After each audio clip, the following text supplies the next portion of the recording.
Hello everybody, this is Multi24 Gaming and I am here with Extreme Landings Pro. As you can see, we will be doing the critical scenario. So as you can see, here we have our gigantic landing gear right in front of our faces with the big word critical scenario missions 1 through 3.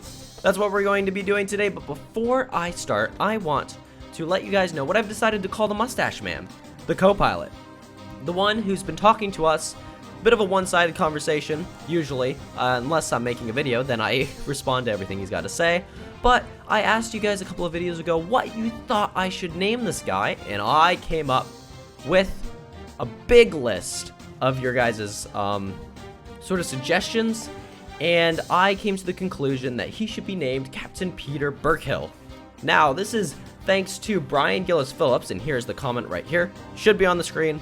If it's not, I forgot to put it in while editing, my bad. However, it says, the mustache captain should be named Captain Peter Burkhill. He resembles the British Airways captain that saved lives on the Boeing 777 that crash-landed in Heathrow, departing from Beijing, China, on British Airways Flight 38.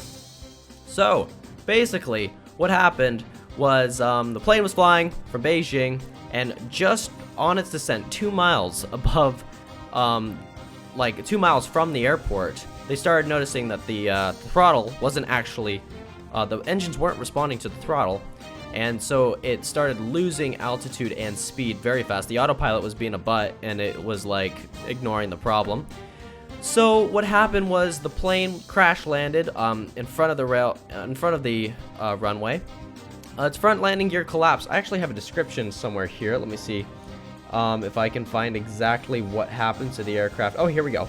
During the impact, the short ground roll, the nose gear collapsed. The right main gear separated from the aircraft, penetrating the central fuel tank and cabin space. The left main gear was pushed up through the wing. The aircraft came to rest on the threshold markings at the start of the runway.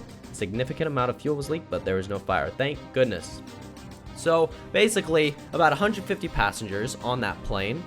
No, 150 people on that plane, about 100 and maybe 38 passengers, and 136 passengers, there we are, and 16 crew, and everybody survived.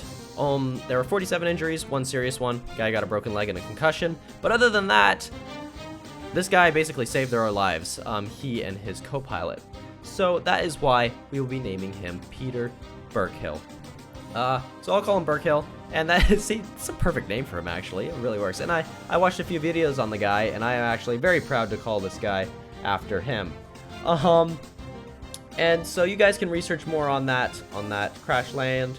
It actually happened, like I think right before or right after, around the same time as the landing on the Hudson. I think it was probably before, but it was around the same time. Anyway, without further ado, we're going to start going into the critical scenario. I should also have put a little piece of text on there saying, you know, if you're not interested, just skip to this part and you can get to the video. Hopefully I did that. If I didn't, man, I'm really slacking on the editing. Alright, here we go. Extreme wind. Wind affects the landing phase a lot. Learn how to take this into account and stay in line with respect to the runway to land without corrections. Even the rudder can help you, but do not overuse it. The plane becomes more difficult to align. That is true. Now, one thing I forgot to do is actually get my joystick set up. So, I'm going to do that right now. Hold for a second. Oh, got it. Okay, joystick is up and over. Putting it down. Oops, sorry about that, Mike. Yep, okay, don't get mad at me. Extreme landings. Alright, joystick is all there. Alright, gotta go to controls. I'm totally doing this with the joystick now, guys. No more keyboard shenanigans. Let's see about this. There we go. Alright, selecting the Thrustmaster, Hotax X. Save, and we are going. So back. Okay, that should work. Hopefully it does. We're gonna start with extreme wind. I think my hand's gonna hit my mic when I pull back on the throttle, but what happens happens, I suppose. All right, there we are. Let us start. I probably heard that song. Okay, today we will land at Nairobi's main airport. I love Burkhill. He's awesome. It's also a military airport. I'm never comfortable when we are surrounded by fighters. I love fighters. They're awesome. Fighter jets are the best. I want to leave tomorrow morning. Let's hope they check the engines soon. Yeah? Well, yeah, that's gonna be a problem, isn't it? I feel the plane moving a lot. Look, we have a strong side wind. Yeah, okay, I see that. How fast are we going? 226, that's good. You must be careful during landing. You should try to follow a descent route not in line with the runway. Let's say, okay, so what we're gonna do is we're gonna come at a sort of an angle. We're gonna come from this angle basically, and the wind should push us right down to where we want to be if we can sort of adjust for it. It's important to work well with the rudder. It will help you greatly directing the plane.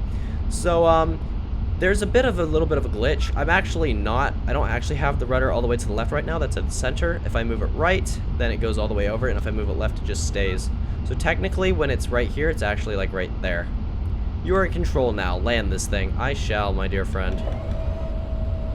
Now on the bright side, we have all the brakes and throttle we need. So I'm not going to worry too much.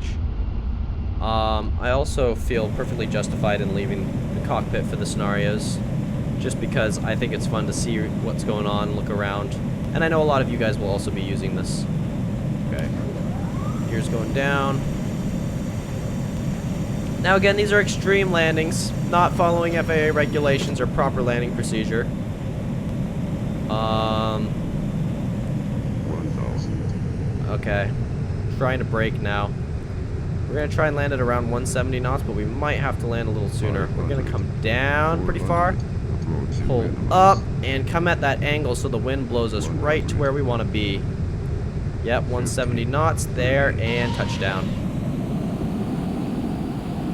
Perfect. Bit of a tough landing, but with wind, what do you expect?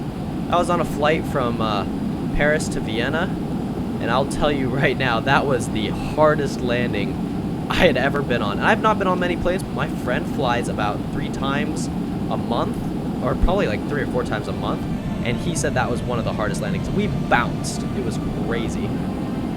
It's not easy in this wind. Don't you think there are too many military maneuvers? Let's hope they don't create problems for our next takeoff. Alright guys, now, next coming is what many of you have told me to be your absolute favorite. This is known as war. War! Power is the first ingredient of a takeoff, but if the engines have a problem, it is compulsory to use your wisdom. Do not let the pressure and temperature rise too much, or you will make it worse. Alright, so in this mission, we have to actually make it 16 miles away from the runway. The problem is nobody checked the engines, and you know how what the sandstorms do to these engines. It's not very pretty. There were too many military maneuvers. Something was wrong. Alright, yep. Something was wrong. They are preparing for war, and we are in a military airport. Okay. That's not good. Let's get these engines on. Whoops. If we do not hurry up, it will be forever before we are able to leave again. Okay, we gotta watch. Okay, it's already 58.7. We gotta keep it under FLX. So just the top. You just want to barely be able to see that white. So you can see this engine got a little less than it was supposed to. Luckily, we have no passengers. Only 2 people are going to die. That's a positive thing, right? Well, actually, just you, bud.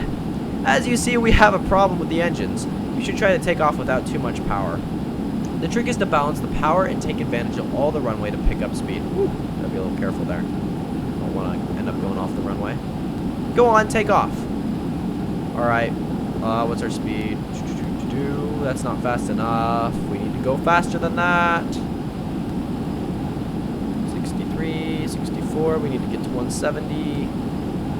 65. 66, okay, as soon as we get off the ground, I'm gonna put the gear up. Alright, up we go. Oh, that was cutting it a bit close there. Whoa. Alright, let's check on our engines again. Still good, but as you can see, if you look closely, you can see these engines ain't doing so hot. Look at them. They're like, yeah, so we gotta be careful. But we're still increasing speed and increasing altitude, which is good. We must get at least 16 miles away to be safe. Okay, thank you, Captain Burkhill. Good idea, Pete. Pete. Yeah, that's a perfect name. Thank you, Brian. Thank you for that. Oh, that's the perfect name. Okay, 16 miles away to be safe. No, that's not what I wanted to do. Darn it, I messed up. All right, we gotta fix our throttle again. Oh, perfect. Did it for us. Nice. Okay. I can live with that. You okay, airplane? You ain't looking so hot. All right, we're 5.9, 6.0, 6.1. We just got to get that speed. Okay, actually, I'm going to stop the altitude there. Now we're not going to waste any power on trying to go up because we're high enough. 3,000 feet is good enough for me. 4,000, about. In fact, we could probably gain some speed going down to like 3,000, so let's do that. If we decrease in altitude, of course, gravity, you know, helps us out. That's sort of what we need. So, anyway, we've got some time now. And so now, since we have some time, I want to go through some honorable mentions for names for Captain Peter Burkhill. So, Velocity said, name him Mustache Bill. Honestly, I was really tempted, but I thought it would be a good sort of like, good idea to name him Captain Burkhill. Maybe create some more awareness of this awesome guy, because he really, you know, he got a lot of retaliation for the crash, and he did not deserve it. He was a hero in that case. Tommy L told me to call him Linda. Oh man, that was also a really tempting one. Multi-35 Gaming, huh? Wonder where he got that name. Multi, how about we call the Mustache Man Steve? That is a very, very, very, very, very, very, very, very, very original name, my friend. Swayush Corellia, Mustache Man equal Johnny Sins. That's a good one, Johnny Sins. Minecraft, name him General Kevin. That is also the Kevin. He did really seem like a Kevin. Sick Vids, give me a shout out in your next video. Oh, that's not a name. Whoops. And Ashok Gopper. His name could be June. Oh, I really like that. Come on, if we don't get in the aerospace in the next 60 seconds, we'll have to get back. Come on, we just did it. 16. I don't want to get out. Okay, good. Oh, well done. That was actually cutting it kind of close, guys. Woo. Well down now. We are safe. All right, so we're not going to die. So instead of 2 people dying, it's 0. Good deal. All right, next. We have one more mission. One more before the end of the video. One more to possibly get ourselves killed, blow ourselves up, we'll see. Spoilers are essential to slow down and bring down the plane. In case of failure, you must rely on your precision. To slow down the plane, you can also try to gain altitude. Immediately, as soon as you get in there, take the flaps all the way down, full flaps, as well as pull the throttle all the way back. Because you're not going to have brakes to land in this one, and you're going to want to start slowing down as soon as possible, even before he starts talking. So that's exactly what we're going to do. We're going to go in, we're going to go to landing, and we're going to pull the flaps all the way down and our throttle all the way back. As you can see, we're already slowing down drastically.